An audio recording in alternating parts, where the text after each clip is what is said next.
주요 정치 이슈를 다루는 매일 챙겨봐야 할 뉴스를 시작하겠습니다.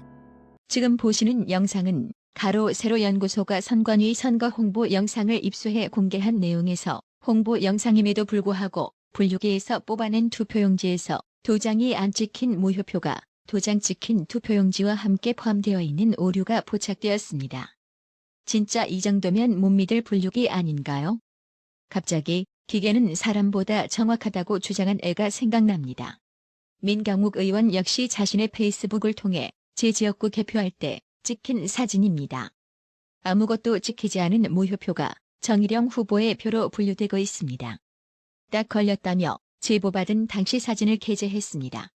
민경욱 의원은 19일 첫 일정으로 북한 우리민족끼리에서 자신을 비난한 문구 중에 지난 11일 사전투표용 비례투표지를 흔들며라고 주장한 내용을 지적하며 여기에도 내가 사전투표용지를 흔들었다고 오보를 냈네. 당일 투표지라고 그렇게 외쳤건만. 가만히 있자. 이건 어디에 언론중재 요청을 해야 되더라? 라고 민경욱 특유의 유쾌한 멘트를 날렸습니다. 또 민경욱 의원은 전날 예고대로 19일 오전 서울 여의도 국회 소통관에서 기자회견을 열고 투표지 분류계 통신장치가 존재한다는 사실을 확인했다고 주장했습니다. 하지만 해당 의혹에 대해 선관위의 크로스 체크는 하지 않았다고 밝혔습니다.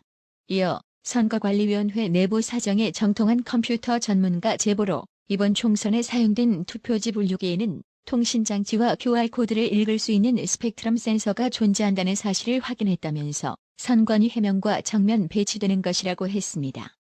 민경욱 의원은 투표지 분류기에서 분류 작업을 마치면 개표 상황표가 출력되는데 개표 상황표에는 선거인수, 투표용지 교부수, 후보자별 득표수 등이 표기된다.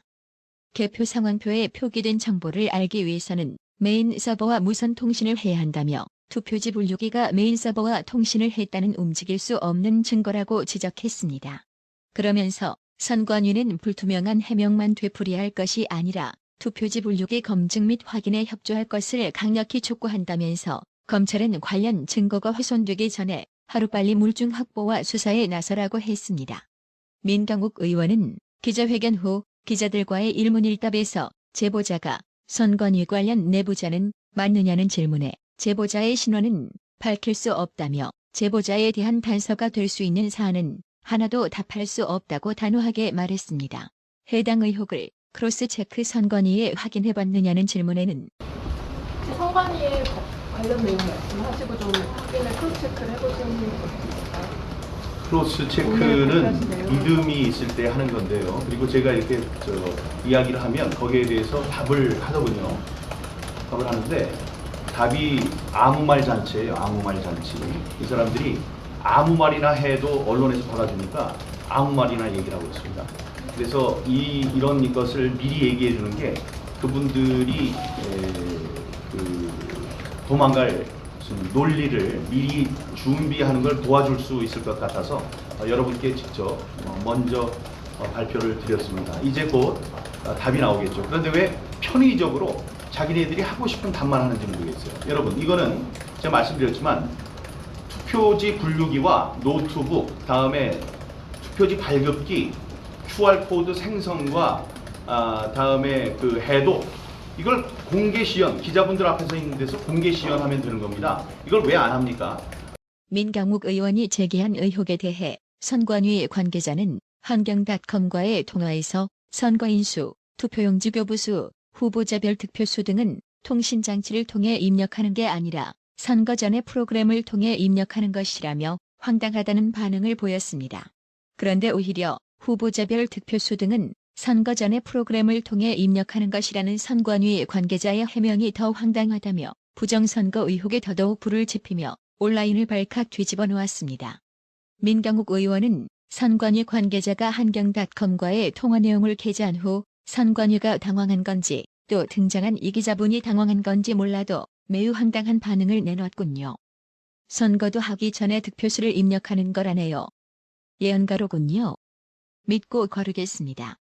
아니 무슨 신문사가 기자한테 지면을 낙서장이나 일기장처럼 마구 하려하나 했더니 지면과 관계가 없는 한국경제 기자로군요라고 비꼬았습니다.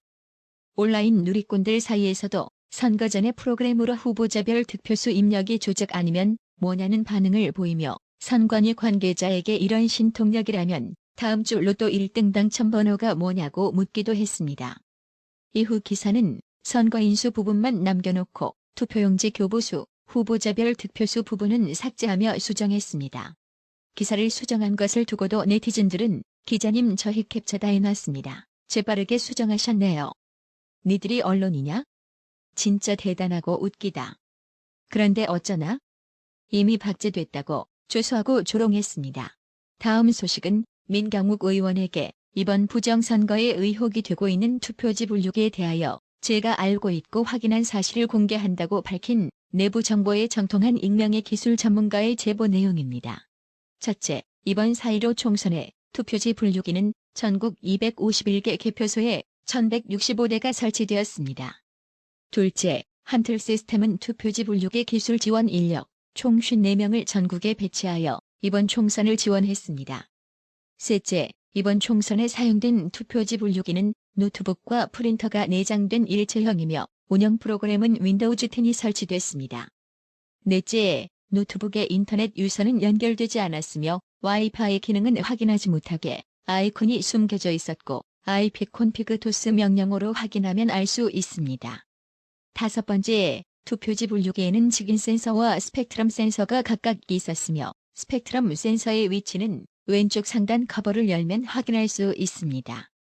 여섯 번째, 개표 상황표의 QR코드가 인쇄된 시점은 투표지 분류기에서 분류 작업을 마친 후 개표 상황표에 선거 인수, 투표용지 교부수, 후보자별 득표수, 재확인 대상 투표지수를 표기하는 단계에서 내장된 프린터로 인쇄됐고 이후 수기로 작성되는 최종 개표 상황표가 작성됐습니다.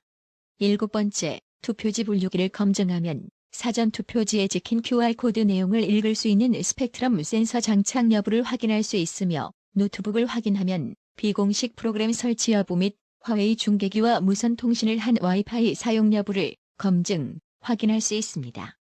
여덟 번째, 이번에 사용된 노트북의 하드디스크는 한 개뿐이며 투표지를 읽고 분류한 모든 데이터의 훼손 및 장애 발생을 대비하여 어딘가로 실시간 백업을 한다는 사실을 한틀 시스템 관계자로부터 들었습니다.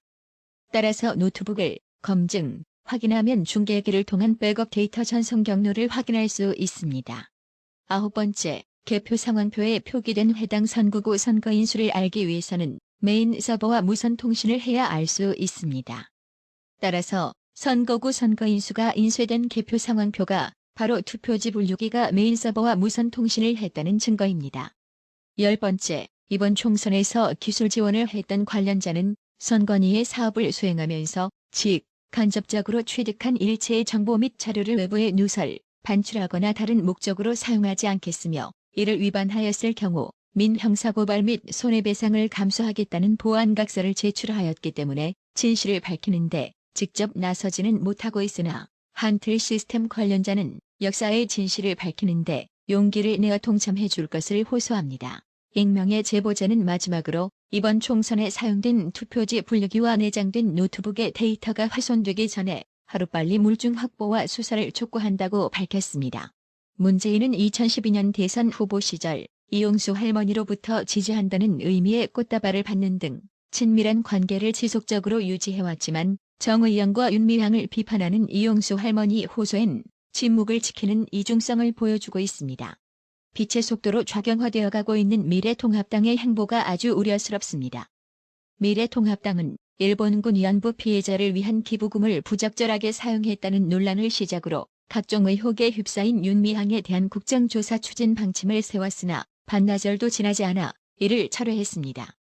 배현진 통합당 원내대변인은 19일 오전 국회에서 기자들과 만나 국정조사 추진 계획을 묻는 질문에 너무 많이 나간 것이라며 김성원 원내수석부대표가 말씀한 의도 자체는 국민적 분노가 대단한 사건이고 까도 의혹이 많이 나오니 그 부분에 대해 제1야당의 입장은 국정조사 추진해야겠다는 의지를 갖고 있다라며 이같이 밝혔습니다.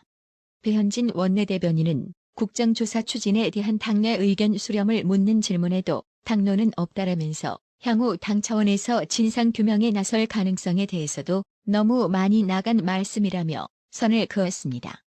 국민적 공분을 쌓고 있는 사안에 대해 아무것도 하지 않겠다? 진짜 한심하기 짝이 없는 정당인데요. 이러려고 우파 유권자들에게 지지를 호소해가며 표받아 국회의원 금배지 쳐단 건가? 이제 통합당이 민주당 이중대로 완전 전략한 모양입니다. 진짜 새로운 우파 정당의 출현이 절실히 요구되는 시점입니다. 통합당은 더 이상의 우파 정당이 아닙니다.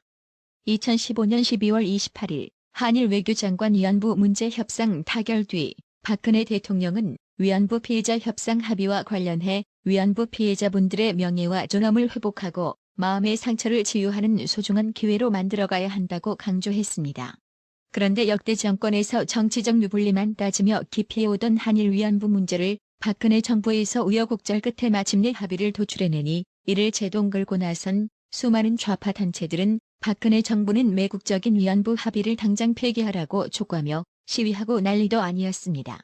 그런 위안부 피해자 할머니들을 볼모로 삼고 있는 좌파 단체들이 2020년에 결국 위안부 피해자 할머니들 폭로에 의해 민낯이 매일매일 속속히 드러나고 있습니다.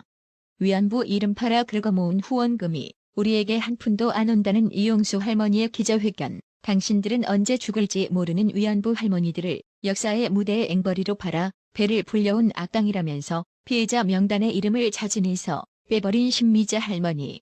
우린 안 주고 누구 주려고 모아놨나라며 다른 위안부 할머니도 정의연을 비판하고 나섰습니다. 정의개혁연대 당신들은 분명히 피해자 중심주의 타령질 늘어놓으며 어렵사리 타결된 한일 위안부 문제 협상을 집요할 정도로 반대해왔습니다.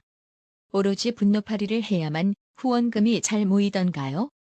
불쌍한 위안부 할머니들을 내세워 모금한 각종 후원금 내역, 시덥잖은 변명질 그만하고 하루빨리 자진해서 모조리 공개하길 바랍니다. 지금 그걸 위안부 피해자 할머니들이 원하는 겁니다.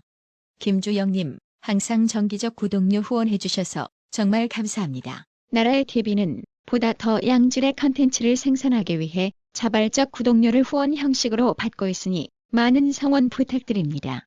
구독 그리고 알람 설정, 뉴스 영상 내용이 좋았다면 좋아요를 클릭해주세요.